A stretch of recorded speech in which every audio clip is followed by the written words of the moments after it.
Bueno, dado que desafortunadamente no alcanzó a grabar todo, seguramente algo pasó aquí en el computador. Voy a resumir rápidamente la clase del día de hoy, donde estuvimos viendo precisamente todos estos videos. Hicimos una recopilación de todo lo que habíamos visto el día de hoy. Eh, Todos asistieron. Bueno, hay que, ya al final de la clase hicimos el resumen, y llamamos a lista y apareció precisamente que todos estaban asistiendo a clase, todos asistieron a clase, no falló ninguno. Entonces, rápidamente pues hago un resumen de lo que vimos proceso a proceso, día a día.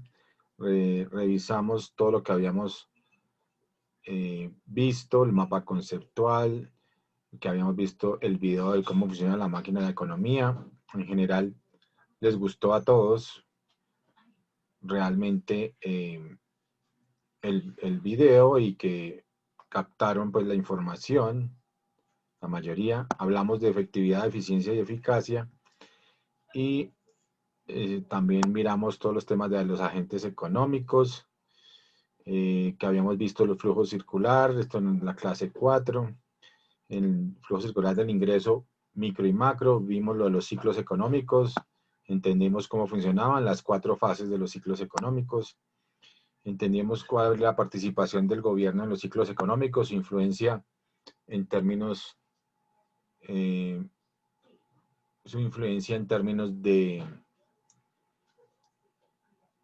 la, de la política fiscal, de la política monetaria del Banco de la República. Entonces, muy importante estos videos para entender la actual situación económica, la recesión económica en la que estamos, y cuáles son las implicaciones de las medidas del gobierno y las implicaciones de las medidas del Banco Central para lograr salir y sacar a flote una reactivación de la economía.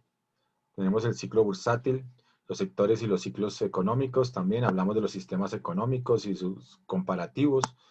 Es en la clase 5. En la clase 6 miramos la clasificación de los bienes, la clasificación del mercado.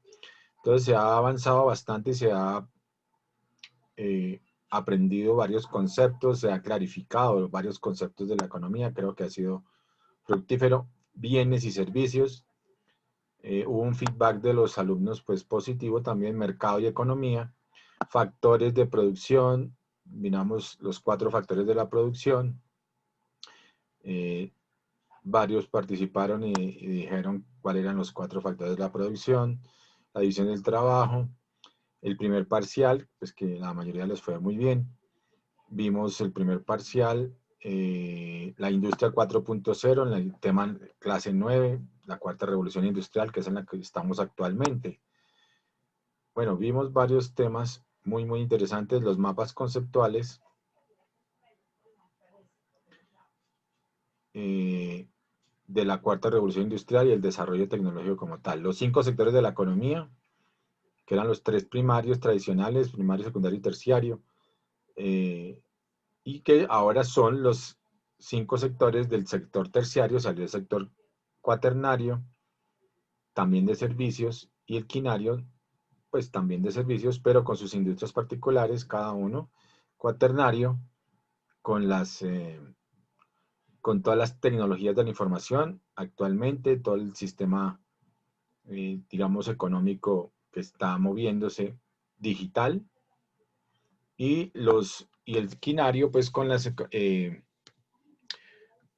industrias, y las industrias del entretenimiento, las industrias de la educación, de los juegos. Entonces, todo esto está evolucionando precisamente, eh, las industrias, y es la quinaria.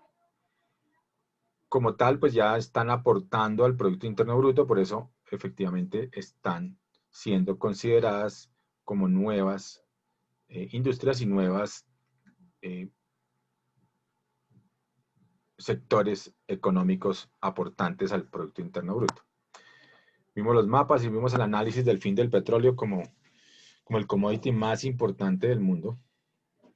Obviamente es el energético más importante del mundo todavía. Somos dependientes muy fuertes del petróleo y por eso hicimos todo lo necesario por hacer ese análisis y entender cuál es la propuesta a futuro y qué nos tocaría hacer en un cambio energético. Entonces es muy importante porque esto tiene toda una influencia económica y cualquier movimiento en el precio del crudo obviamente tiene influencia en todas las economías del mundo. Entonces por eso fue que se hizo este tema 11. Vimos cómo se forman los hidrocarburos, que son los combustibles fósiles todavía. Vimos los principios de la economía de Mankiw, ¿cierto? Los 10 principios de la economía desglosados. Vimos los modelos económicos, sistemas económicos, el papel del Estado en la economía. Y vimos unos videos actualizados sobre cómo se acerca la inflación a raíz de todo el tema de la crisis del 2020. Vimos, eso es por Ray Dalio también, y cómo prepararse para la recesión económica, que fue lo que acabamos de ver. Diferencias entre capitalismo y socialismo. Vimos los diferentes tipos actuales de economías que estaban clasificadas como en 14 tipos de economías. Bueno, importante ese análisis porque pues hay todas unas nuevas tendencias de las economías y vimos cómo en términos futuristas cómo se genera la revolución industrial que se está planteando, la 5.0 y la sociedad 5.0 que inclusive arrancó en el 2017 en Japón. Vimos Industria 0.0 y vimos este video futurista que analiza cómo la inteligencia artificial es la nueva electricidad, ¿cierto? Que se está dinamizando toda la transformación digital y está dinamizando toda la transformación económica de la cuarta revolución industrial. Vimos cómo la economía de producción lineal, la tradicional, pues está generando mucho desecho, está generando muchos problemas al mundo y cómo la propuesta de la economía circular con las famosas 7 R's está cambiando esa visión y está dando una propuesta que ya lo están utilizando en muchos países, en Europa particularmente, Holanda, Francia, España, Inglaterra, ya tienen empresas exclusivas y dedicadas a la economía circular, siendo exitosas, generando rentabilidad y funcionando con un esquema precisamente que debería tratar de implementarse a nivel de la economía mundial. Bueno, también vimos la economía circular en general y su desagregación y vimos la economía de colores con la cual hicimos los debates, el debate del día de ayer, que fue un buen debate, pues faltó la participación de alguno que otro, pero en general estuvo bueno el debate y los conceptos sobre las 5 preguntas que se hicieron y las 5 respuestas pues por cada uno de los grupos fue interesante.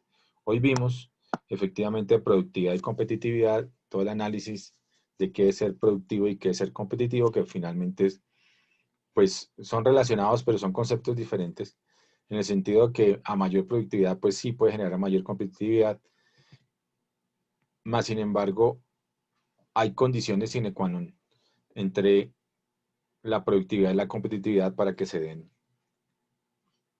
cada uno en sí mismo. Entonces, lo más importante sería tener en cuenta que tenemos que ser productivos.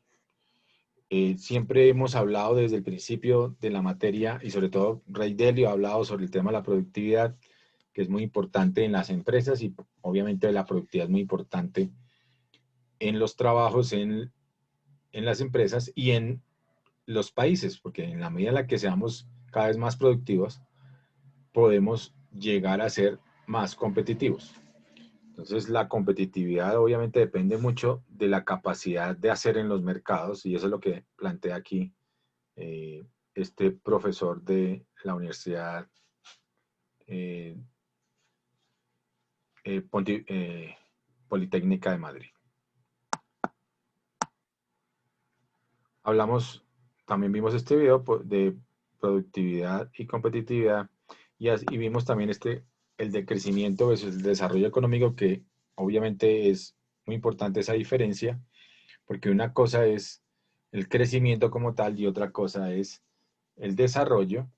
El crecimiento puede ser condición necesaria para que haya desarrollo económico, pero no per se, si hay crecimiento, hay desarrollo económico. Entonces, lo que se ha planteado es que haya calidad de vida para que realmente haya desarrollo económico y en esos términos hay un índice, el índice tradicional para el crecimiento económico es el Producto Interno Bruto, pero y así se tomaba también en esa misma medida, en la medida que crecía la economía, se tomaba el crecimiento económico como mismo sinónimo de desarrollo económico, lo cual no es cierto. Ya hay un nuevo índice, que es el índice de desarrollo humano, aplicado por las Naciones Unidas, que definitivamente sí genera y tiene en cuenta no solamente la riqueza que se genera en un país determinado, sino el crecimiento que podría realmente generar es la calidad de vida. Un desarrollo humano es la calidad de vida y eh, para eso hay que tener en cuenta cómo el país tiene su desarrollo en términos de salud, acceso a la salud, acceso a la educación, ¿cierto? Eh, y eso sí generaría una mejor calidad de vida, salud y educación y riqueza, obviamente, las tres cosas. Ok, entonces ya con eso pues dimos el resumen del día de hoy y podemos, digamos, cerrar en este tema para mañana el examen. ¿Ok?